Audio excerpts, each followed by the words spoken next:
தேசியம் பேசுகின்ற அரசியல் தலைவர்கள் கட்சிகள் தங்களை மாற்றிக்கொள்ளாது விட்டால் அல்லது திருத்திக் கொள்ளாது விட்டால் நாங்கள் எங்களுடைய இனம் மேலும் பின்னடைவுகளை சந்திக்கும் என்பது என்னுடைய கணிப்பாக இருக்கிறது.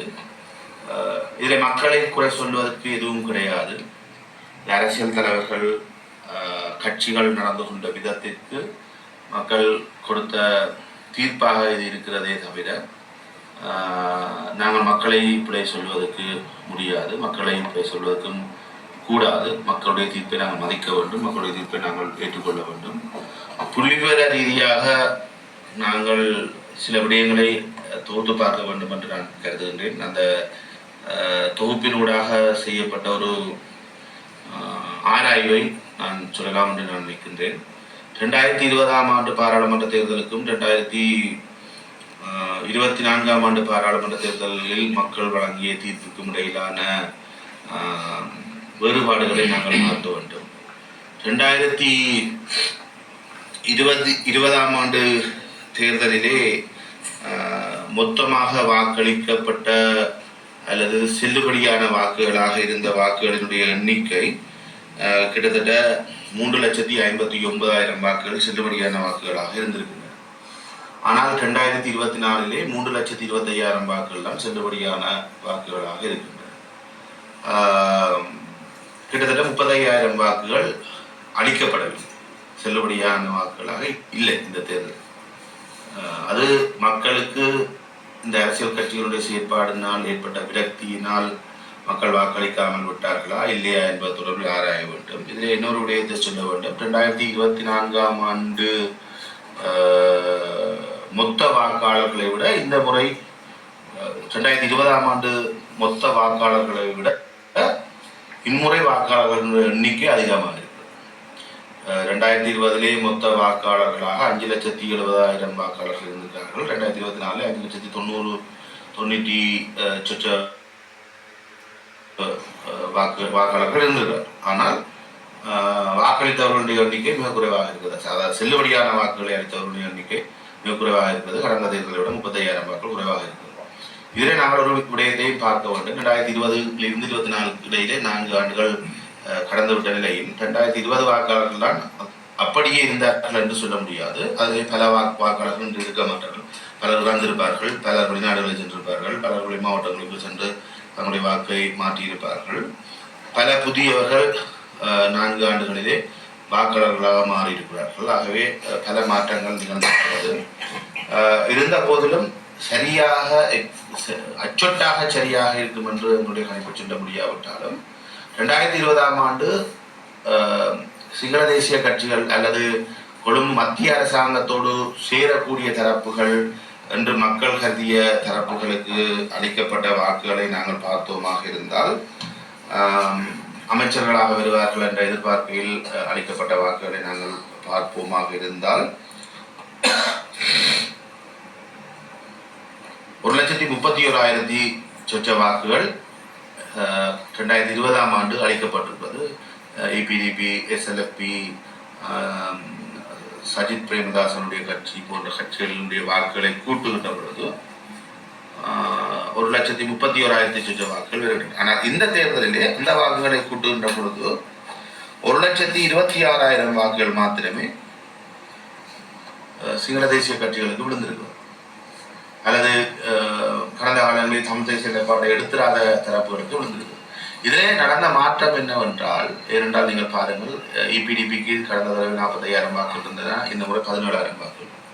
அதே போன்று அங்கேன் ராமநாதனுக்கு போன முறை 49,000 வாக்குகள், இந்த முறை 12,000 வாக்குகள்.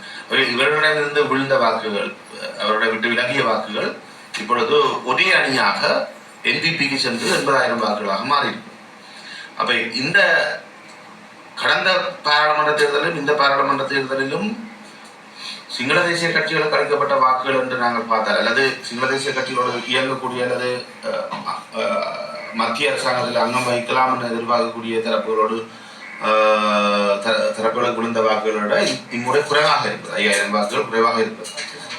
ஆனால் இங்கு பிரச்சனை என்னவென்றால், தமிழ் தேசியம் பேசிய தரப்புகள் பல கூறுகளாக, போன முறை கூட போன முறை 3 கூறுகளாக இருந்தவர்கள், 3 பிரதான கூறுகளாக இருந்தவர்கள் இந்த முறை நான் நிற்கின்றேன் 5 கூறுகளாக மாறியிருக்கிறோம். வீடு, சங்கு, சைக்கிள், மாம்பழம், மான் என்று 5 பிரதான கூறுகளாக மாறியதோடு மட்டுமல்லாமல் ஏராளமான சுயேட்சைகளும் களமுறைகளும் வாக்கு பிரிப்பு நடவடிக்கைகளிலே பங்கு வைத்திருக்கிறது என்பதுதான் நடந்தபடி.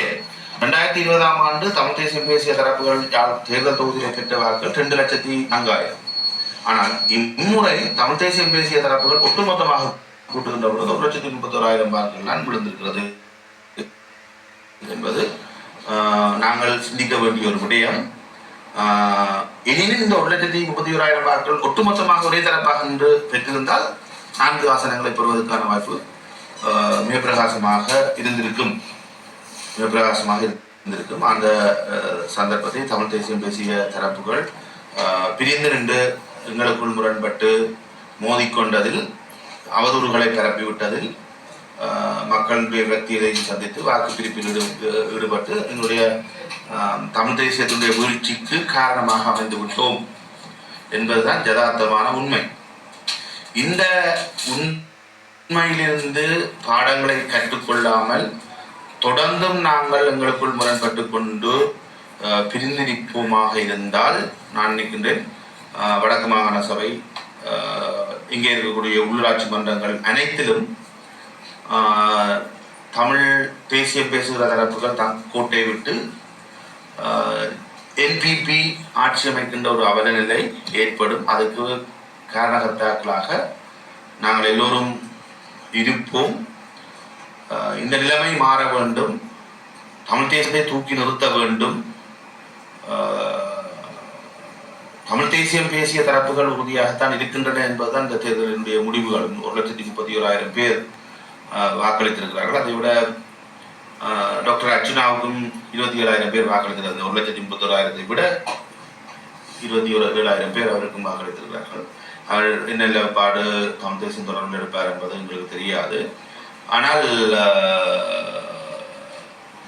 இந்த தரப்புகள் நாங்கள் ஒன்றிணைந்தால்